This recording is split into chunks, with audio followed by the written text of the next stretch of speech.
Bismillahirrahmanirrahim. Assalamualaikum warahmatullahi wabarakatuh. Waalaikumsalam. Alhamdulillah, puji syukur kehadirat Allah Subhanahu wa taala pada kesempatan pagi yang cukup cerah ini. Kita masih diberikan nikmat sehat untuk bisa melaksanakan aktivitas. Tentunya sobat desa yang saya hormati, pada kesempatan kali ini seperti beberapa tahun-tahun yang lalu kita masih melaksanakan kegiatan laboratorium administrasi pemerintahan desa, yang tentunya kita akan memberikan sedikit informasi, evaluasi terkait dengan masalah program-program yang ada di tingkat desa dan yang ada di dinas-dinas terkait khususnya.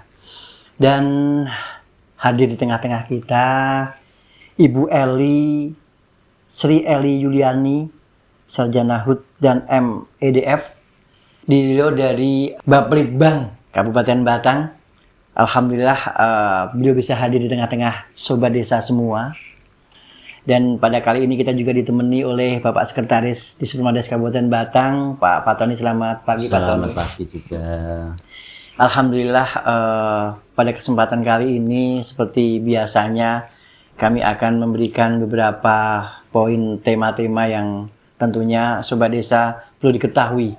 Karena tema yang kami akan suguhkan melalui Bapelitbang, Ibu Sri akan menyuguhkan yaitu sosialisasi data P3KE atau pensasaran pencapaian percepatan penghapusan kemiskinan ekstrim.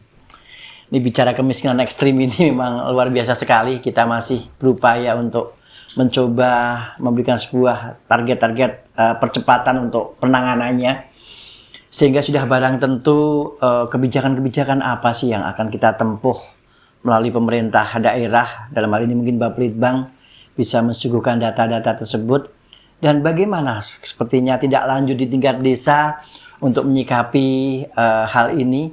Sudah barang tentu permasalahan-permasalahan di tingkat desa juga banyak sekali permasalahan, apalagi data D3S ini yang perlu penyikapan, yang pada kesempatan kali ini marilah kita dengarkan bersama Ibu Eli menyampaikan terkait dengan masalah sosialisasi P3KE itu apa, dan kebijakannya seperti apa, langkah-langkahnya seperti apa, dan aplikatifnya yang ada di tingkat desa seperti apa. Untuk itu waktu dan tempat kami persilahkan Bu Eli. Monggo. Nggih. Mohon izin Pak Sek. Assalamualaikum warahmatullahi wabarakatuh. Jadi sebelum kita bicara kemiskinan ekstrim, kita bicara dulu. Jadi kemiskinan yang kita sebut kemiskinan itu ada dua, yaitu yang pertama kemiskinan secara makro, secara umum. Jadi kalau di Batang itu sekarang persentasenya sudah turun ini Mas. Jadi dari 2020 COVID, 2019 kita masih angka 8,35%. Ketika COVID menyerang, angka kemiskinan kita naik, jadi 9,13%. Kemudian 2021 naik lagi, karena COVID-nya belum selesai itu. Sempat deg-degan juga, jangan sampai kita beralih ke 2 digit ini. Jadi dari 9 jangan sampai beralih ke 10. Alhamdulillah masih 1 digit, 9,68. Kemudian 2022 alhamdulillah turun lumayan drastis juga, ya agak. Ya, kalau landai gitu agak, ya. Enggak landai, agak curang sedikit lah. Curang malah 8,98%. Kemudian 2023 kita turun lagi jadi 8,92%. Berproses penurunannya. Kalau 2022 ke 2023 memang tidak terlalu tidak sesignifikan 2021 ke 2022. Kemudian posisi kita di Jawa Tengah itu kita hijau. Jadi kalau di ini di grafiknya kabupaten kota Jawa Tengah itu ada hijau, kuning, merah. Jadi kalau hijau itu berarti di bawah provinsi, di bawah nasional. Posisi kita hijau, alhamdulillah aman. Kita nomor 12. Berarti hitungannya apa? Paling rendah ya? Kemiskinan paling rendah. Jadi bukan yang kalau menang-menangan biasanya kan paling banyak. Tapi kalau kemiskinan paling rendah. Jadi kita nomor 12 paling rendah se-Jawa Tengah. Seperti itu. Nah, kemudian beranjak ke apa sih bedanya kemiskinan ekstrim dengan kemiskinan biasa? Ini kalau bisa ditayangkan, jadi ada gambar seperti ini. Yeah. Jadi yang membedakan itu adalah garis kemiskinannya. Jadi ada 2 garis kemiskinan. Garis kemiskinan itu gampangnya omong itu berapa sih pengeluaran minimum yang dikeluarkan untuk memenuhi kebutuhan dasarnya. Jadi ada makanan, ada non makanan. Makanan itu mulai dari beras padi, beras gandum, roti sampai rokok. Rokok itu masuk juga, dihitung juga. Kemudian non makanan itu ada listrik, air, mungkin bayar rumah dan lain-lain itu non makanan. Itu dihitung semua, dihitung BPS yang menghitung, Mas. Kalau di Batang, garis kemiskinan yang makro itu 378.858 rupiah per orang per bulan. Jadi kalau dihitung selama 30 hari itu ya sekitar 10 ribuan ya, nggak nyampe 11 ribu. Kemudian untuk kemiskinan ekstrim itu di bawahnya. Jadi yang atas itu tidak miskin, kemudian ada garis kemiskinan, di bawahnya itu miskin. Di bawahnya itu ada garis kemiskinan lagi, namanya kemiskinan ekstrim. Itu besarnya 351.957 rupiah. Jadi bulan. Per orang per bulan, Pak. Jadi per orang itu berarti bisa jadi dalam satu keluarga beberapa orang dikalikan gitu. Iya, jadi kalau satu keluarga ada 4 berarti ya dikalikan 4. Jadi kalau satu kepala keluarga menanggung 3 berarti kan 4. Paling tidak dia harus punya pendapatan, pengeluaran, bukan pendapatan ya, pengeluaran itu 1,2, 1,3an kira-kira, 351 kali 4. Nah, di antara itu miskin. Di bawahnya itu miskin ekstrim. Alias sangat miskin. Kemudian angka kemiskinan ekstrim di Batang itu awalnya 2,97 di 2021, kemudian turun menjadi 1,55 di 2022. Untuk 2023 angka kemiskinan ekstrim hanya dihitung sampai provinsi. Jadi tidak ada angka kabupaten. Kemudian, nah kita beralih ke datanya. Jadi data warga miskin itu saat ini banyak, Mas. Itu salah satu yang menjadi kendala juga. Mungkin desa lebih paham ya. Ada banyak data yang harus mereka olah, yang harus mereka verifikasi. Jadi ada DTKS yang jelas. Ini ngetren banget kalau di desa. Di Jawa Tengah sendiri ada DT Jateng. Kemudian desa punya SDGs desa. Kemudian ada PK2, keluarga yang dari BKKBN itu. Nah, ada lagi sekarang P3KE, BNPAL atau by name by address P3KE. Nah, itu isinya sama, Mas. Maksudnya sama data penduduk miskin. Nah, yang kita miliki saat ini ada 4 desil. Jadi desil itu berarti 10%. Jadi kalau di warga yang miskin itu 40% dari jumlah keseluruhan warga. Jadi dibagi per desil alias per 10%. 10% pertama, kedua, ketiga, keempat. Jadi desil 1 sampai desil 4. Itu yang masuk di P3KE 2023.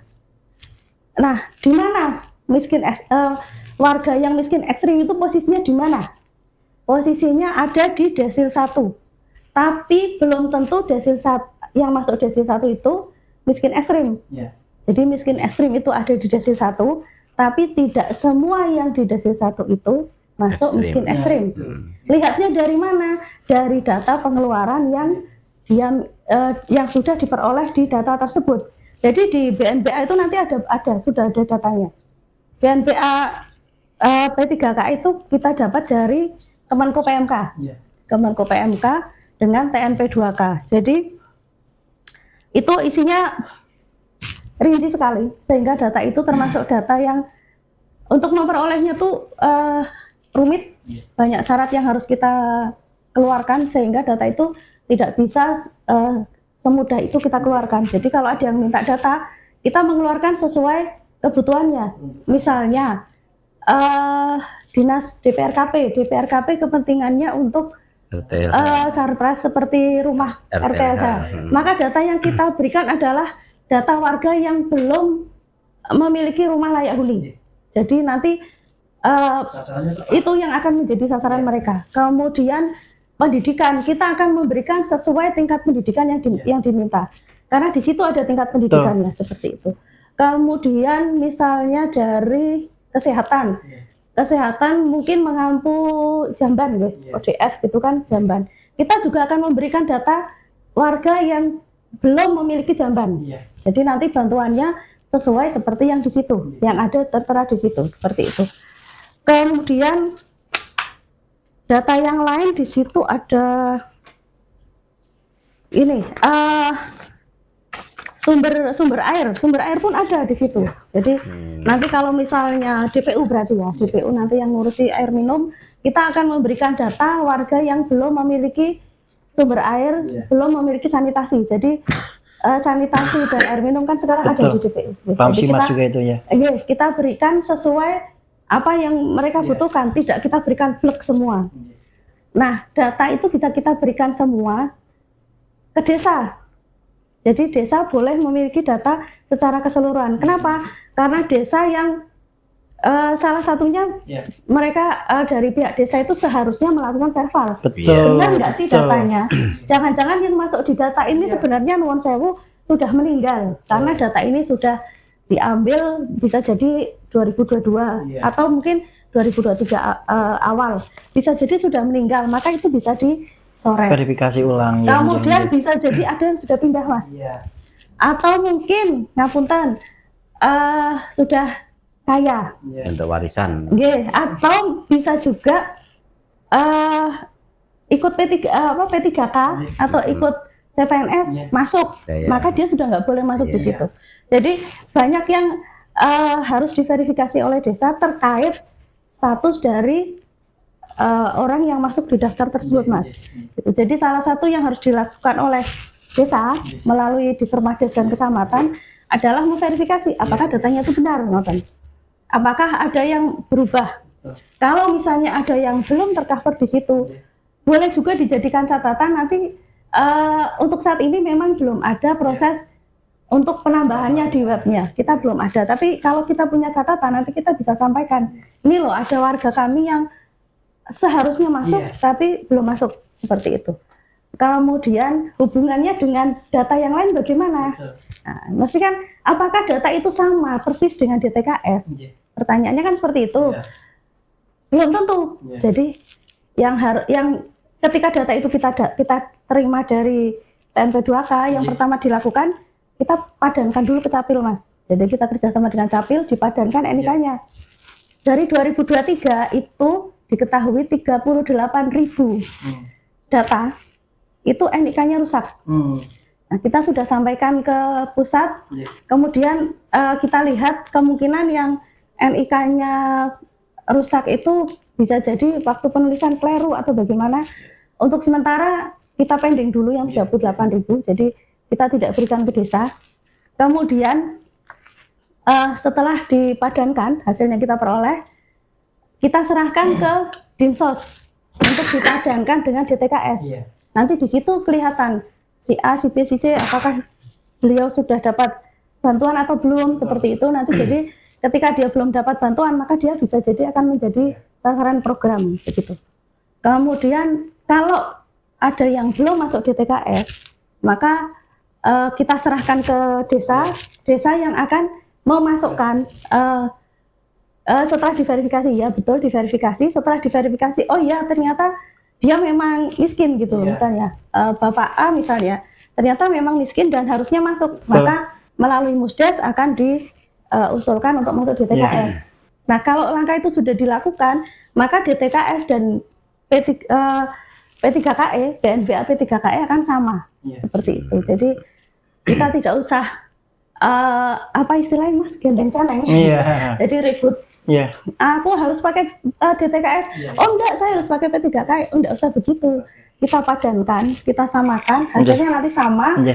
Nah itu datanya kita serahkan ke desa. Salah satu gunanya adalah untuk menjadi calon penerima BLTDD. Kalau tahun kemarin kan di juknisnya nggak begitu, jadi hasil 1 P3KE.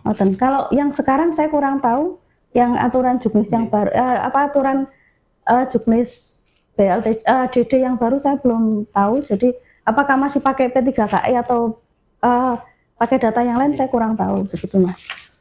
Kemudian di sini ada juga loh Mas, bahkan data warga beresiko stunting juga ada Mas. Jadi datanya itu sekarang lebih lengkap dibandingkan dari 2022. Yang warga yang belum memiliki listrik juga ada di situ, seperti itu. Jadi banyak sekali yang bisa kita ambil untuk program-program yang akan dilakukan oleh Pemda, begitu Mas.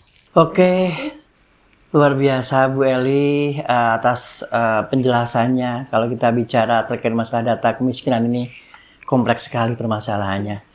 Karena memang terkadang di berbagai instansi mungkin statistik punya kriteria sendiri, sosial punya kriteria sendiri, namun alhamdulillah ketika kita sudah masuk di P3KI ini mau tidak mau ini menjadi sebuah konsep, karena bagaimanapun kriteria kemiskinan ini menjadi sebuah penentu, data kemiskinan ini menjadi penentu program-program penanggulangan kemiskinan.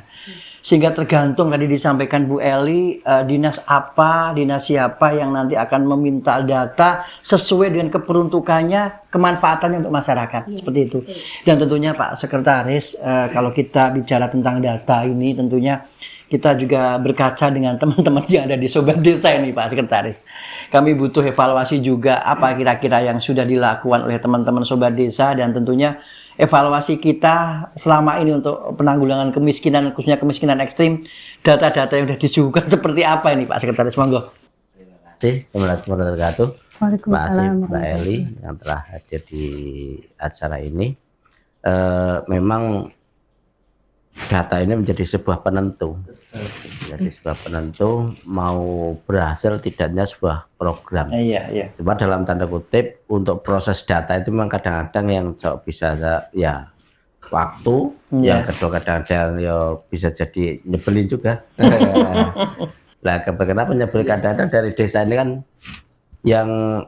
yang ngurusin ya orangnya itu saja. Kadang-kadang mereka menjadi, kalau di cerita tentang data sudah kadung wis duluan. Meskipun itu hal yang harus dilakukan. Kami memang dari kami ke desa itu sudah berusaha maksimal, itu termasuk ketika proses perangkat baru itu diwajibkan bisa IT lewat CAT, itu kan harapan kami itu untuk bisa saling ngisi. Andai kan sekarang perangkat desanya muda-muda rata-rata punya skill IT kan akhirnya tidak hanya tergantung pada satu orang. Itu yang pertama. Yang kedua tentang koordinasi nih Mbak Ari. Ya emang sekarang seperti tadi Mbak Ari sampaikan, kayaknya proses untuk verbal kan jauh lebih mudah dari proses dulu. Saya pernah ikut dulu di tahun 2018 itu untuk verbal itu kan memerlukan waktu yang panjang, dan ketika diserahkan ke Dinsos pun nanti ke Kementerian Sosial pun hasilnya itu menunggu di tahun berikutnya. Jadi kan kadang-kadang menjadi tidak valid lagi. Kalau yang sekarang itu kan proses untuk verbal kan hitungannya kan bulan sampai, makanya dalam tanda kutip berkaitan dengan perbedaan ini Mbak Ari, ada perbedaan dari Dinsos, ada perbedaan dari statistik, BPS, ada dari Capil. Mungkin suatu ketika itu perlu sebuah kayak duduk bareng Mbak, antara Dismades, dari Bapelitbang, Capil dan sebagainya. Kita semacam ya nggak usah desa dulu, kita dinas terkait lebih dahulu. Kita punya data saat ini seperti apa, sehingga nanti ketika sampai ke bawah pun juga akan jelas. Karena peran Dismades di sini juga sebagai apa kan, kadang-kadang kita hanya kayak semacam disamperin aja kan, disamperin dari Dinsos, dari intinya hanya mendukung. Tapi kita yang kayak kan barangkali ada landep sidik, landep sidik kepada desa untuk melangkah itu juga perlu. Andekan kita duduk bareng. Jadi sekalipun di tiap kabupaten sudah ada TKPK, tapi kan kayaknya juga jarang TKPK duduk bareng, juga jarang sih.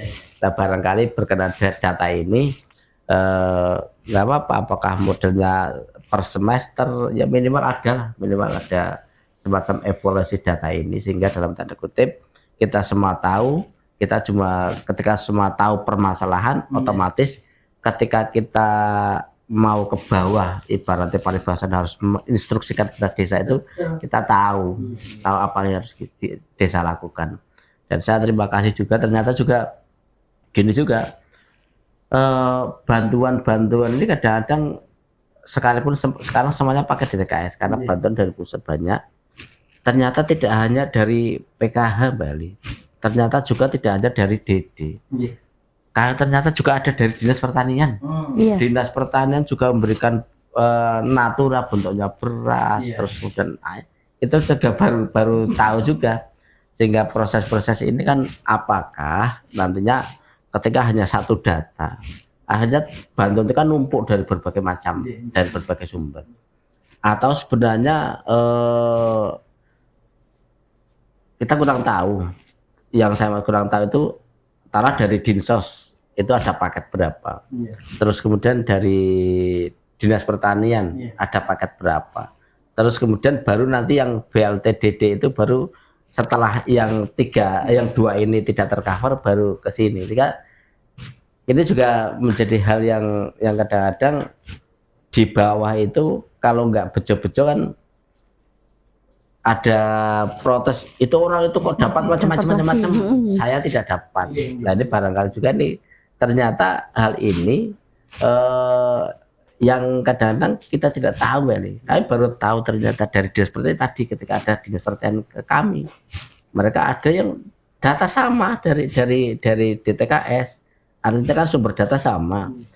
Tapi yang kemudian tak sampaikan tadi, nah iso sekalipun karena sumber datanya sama, ya jangan numpuk-numpuk, tapi bisa barangkali dengan yang lain. Nah inilah fungsi barangkali suatu ketika kita yang di sini lah, yang di sini aja kita duduk bareng, sehingga dalam tanda kutip di bawah itu benar-benar ya enak kabeh lah, enak kabeh.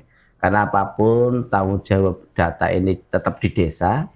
Termasuk ketika nanti sudah jadi data yang kena dampak juga pemerintah desa pula. Tapi ketika dari sini sudah bareng-bareng, terus kemudian hasil dari sini bareng-bareng kita turunkan ke bawah, ya harapannya kan semuanya berjalan.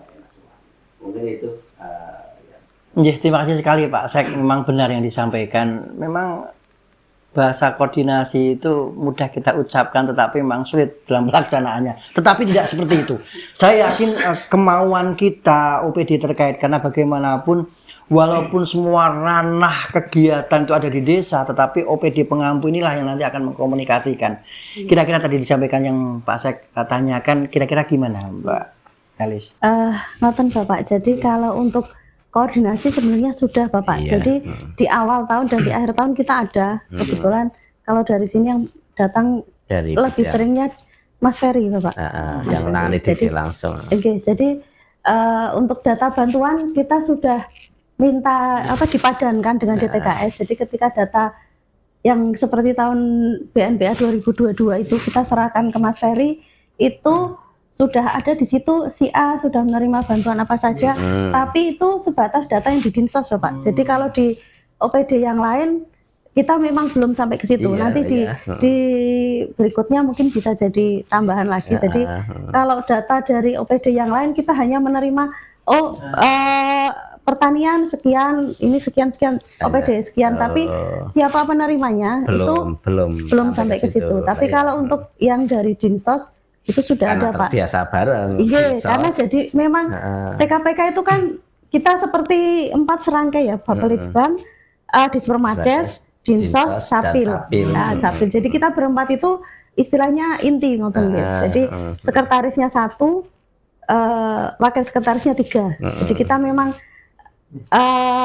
masalah data itu juga 4 ini. Kita yang menerima, kemudian dipadankan di Capil, kita serahkan ke Dinsos untuk dipadankan lagi, dan terakhir muaranya di Dispermades untuk didistribusikan ke desa seperti itu. Betul.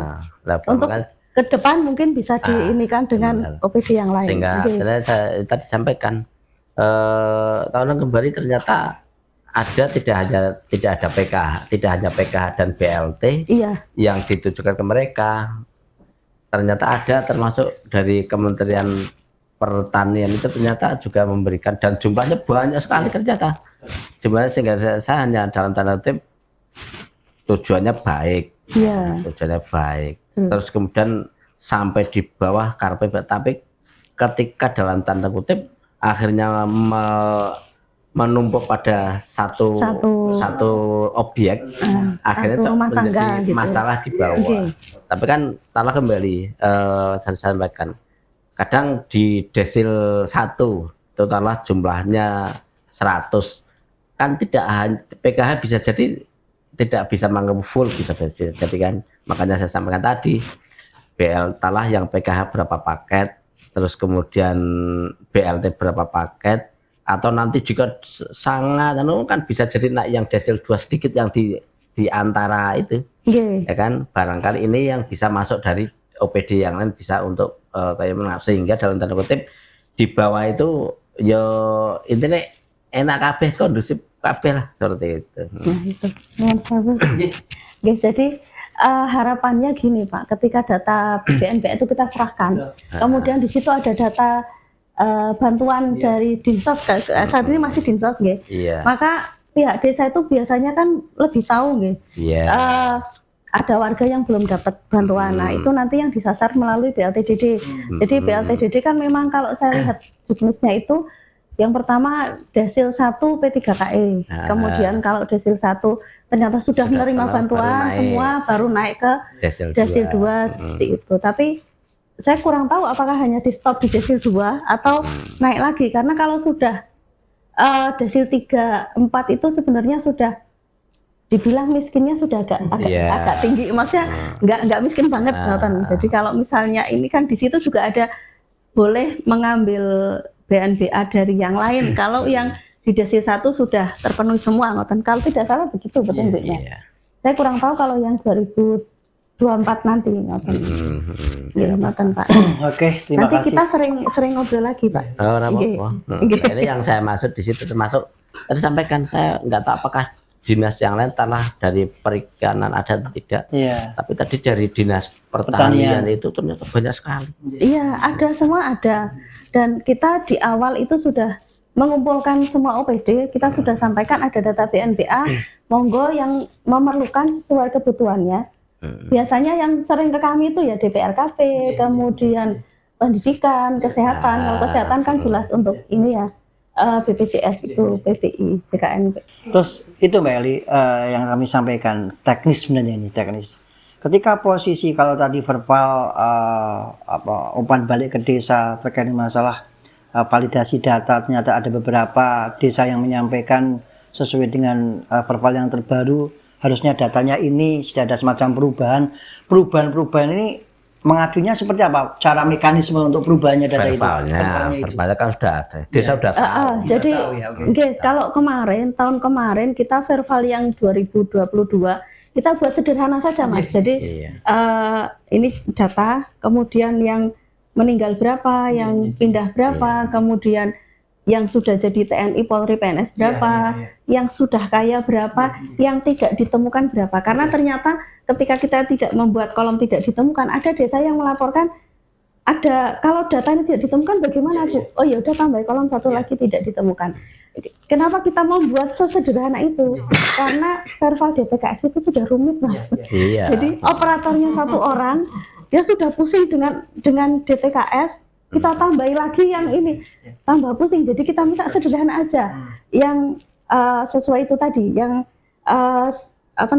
sudah meninggal berapa, yang sudah pindah berapa, TNI Polri berapa, PNS, kemudian sudah kaya, tidak ditemukan. Yang terakhir, kolom terakhir, yang sudah mendapat bantuan. Gitu. Jadi desa yang lebih tahu kondisinya seperti itu. Nanti dari situ baru kita, kalau ada memang usulan masukan, ada yang ini harusnya masuk, Bu, ternyata kok belum. Itu kita akan sampaikan melalui grup TKPK. Kalau untuk saat ini mekanismenya memang belum ada, Mas. Jadi mekanisme kalau seperti DTKS kan desa langsung mengusulkan bisa. Kalau untuk P3KS sampai saat ini belum ada. Jadi kita berusaha mengusulkannya melalui TKPK provinsi, kemudian ke TNP 2K. Seperti itu. Oke, terima kasih Bu Eli, Pak Sekretaris, luar biasa sekali. Obrolan pada pagi hari ini tentunya menjadi sebuah refleksi kita bersama bahwa data penanggulangan kemiskinan ini menjadi sebuah data utama di dalam rangka memberikan sebuah kebijakan, tentunya penerima manfaat. Kalau tadi disampaikan Pak Sekretaris, ada sebuah komunikasi koordinasi yang baik antara dinas-dinas terkait dalam rangka pemerataan dan validasi penerima manfaat. Jangan sampai apa yang sudah kita lakukan melalui program-program, apakah itu dinas pertanian ataupun dinas-dinas lainnya, tertuju hanya orang-orang tertentu saja. Padahal data itu mungkin banyak penerima manfaat yang menjadi semacam prioritasnya. Untuk itu Sobat Desa yang kami hormati, tentunya marilah ketika ada validasi, ada backup data yang tentunya harus kita update ulang, monggo dimaksimalkan sehingga sasaran termasuk mungkin data-data penanggulangan kemiskinan ini benar-benar tepat sasaran dan sesuai dengan semestinya, sesuai dengan keperuntukannya, sehingga penerimaan manfaat itu jelas dan tepat sasaran, tepat manfaat. Dan tentunya kami Nugroho Ali Gunadi, penggerak swadaya masyarakat, seperti apa yang sudah disampaikan oleh Pak Sekretaris dan tentunya dari narasumber, harapan kami ke depan komunikasi antara masing-masing dinas insya Allah akan kita maksimalkan guna validasi data satu dasa satu untuk proses perencanaan pembangunan penerima manfaat penanggulangan kemiskinan. Dan tentunya tim koordinasi penanggulangan kemiskinan di tingkat kabupaten sudah semaksimal mungkin memfasilitasi hal ini. Tinggal desalah yang proaktif untuk ke kita, sehingga apa yang menjadi semacam tujuan penanggulangan kemiskinan lambat laun akan semakin kita maksimalkan dan pengangguran dan kemiskinan semakin berkurang. Dan tentunya kalau kita bicara data, membangun dengan data itu sulit. Tetapi kalau membangun tanpa data jauh lebih sulit. Harapan kami depan mudah-mudahan sukses, penanggulangan kemiskinan akan kita maksimalkan, masyarakat miskin akan semakin berkurang, sukses untuk pembangunan masyarakat yang ada di Kabupaten Batang dan Desa Panjenengan. Sukses semua, kami akhiri. Assalamualaikum warahmatullahi wabarakatuh.